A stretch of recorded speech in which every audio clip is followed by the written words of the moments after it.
What's going on, guys? My name is SalmonWiki and this is Going Nuclear, a series where I show off some various nuclear gameplays in Black Ops 2, and today I have a nuclear on the new map Pod. As I'm recording this video, the new Apocalypse DLC maps have been out for only one day, but I wanted to share my first impressions about the new maps with you guys. So the DLC included the maps Pod, obviously, and then Frost, Takeoff, and Dig. Dig is a remake from the World at War map called Courtyard, and Takeoff is a remake from a Black Ops map called Stadium.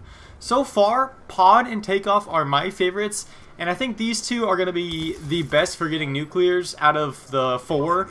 I'd love to hear your thoughts about the new maps. Let me know in the comments what is your favorite and least favorite maps so far out of the Apocalypse DLC. Like I was saying, personally, I like this map. I think this is my favorite out of the new maps. I also like Takeoff, but you know, that was from the original Black Ops. It was Stadium, and it feels familiar. So I think Pod is my favorite so far. It's great for getting nuclears. I got a 26 gun streak before I died, and then I actually choked a nuclear. I got a 29 gun streak. I think it was actually the game before this, if I am remembering correctly. But then I managed to get a nuclear in this gameplay. I think I go on like 32-0 the first round, get a 32 gun streak.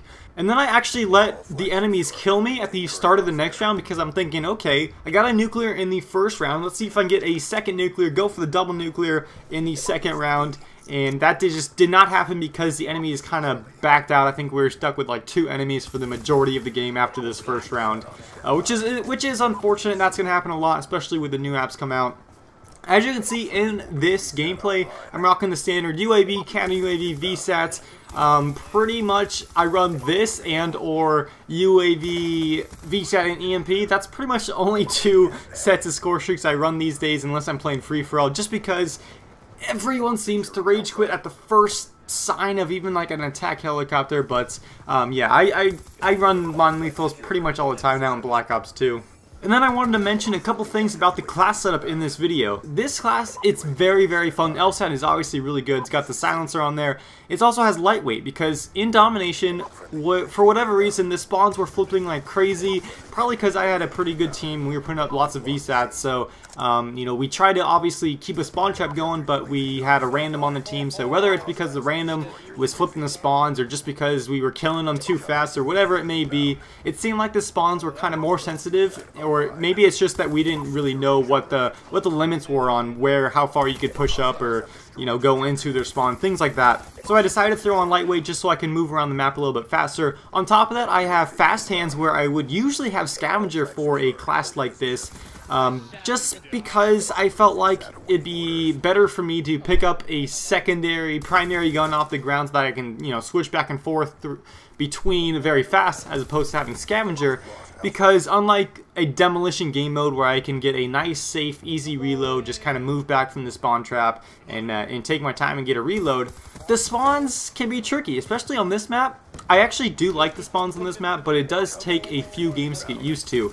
As you can see, I'm pulling up the overhead map for Pod. As you can see, there's the A, B, and C flag. There's also a few callouts or kind of locations on the map. We have the West Pod Tower, that's the starting spawn location, and then the fountain over on the right, that's the other starting spawn location. And you can see the bathroom in the middle. But there is a couple spawns that I want to point out. If you have them spawn trapped at C, meaning you have A and B and they have C, they can actually spawn right here behind this little circular building. And I actually died on a 26 gun streak because I was basically right there and the whole team spawned on me, and I only managed to pick up a couple of them. Like right here in the gameplay, you're seeing in a second, I'm going to be coming around the corner and I'm just going to be killing them off their spawn, and they just keep spawning in front of me. So I just want to point that out. And then I know that there's another spawn back here in this kind of lower side of the map, although I've only seen the enemies spawn here when they had the A flag, so meaning my team had C and B, they had A. They would actually spawn right here facing towards that first spawn I talked about. So you can actually be right around the corner and zooming in towards that first spawn, and they'll start spawning down here. So it's kind of interesting how the spawns work on this map. I think this can really work to your advantage if you know what it's all about. So I just want to point those couple spawns out that aren't really obvious. There is the nuclear in this gameplay. Before this game wraps up, I just want to mention Frost and Dig. I actually did enjoy both of those maps in free-for-all. I think they played really well. But I was kind of indifferent for Frost and Domination, and then Dig, I just was not a fan of. I think there's just like too many corners, but hey, that's just my opinion. Let me know your thoughts in the comments. There is the nuclear gameplay 32-0, 32 gun streak. Hope you guys enjoyed this video. If you did, be sure to blow up that like button, drop a nuclear on that bad boy, and check out my channel in the description for lots more going nuclear videos and lots more Apocalypse DLC videos. So thanks for watching, guys. Roll out.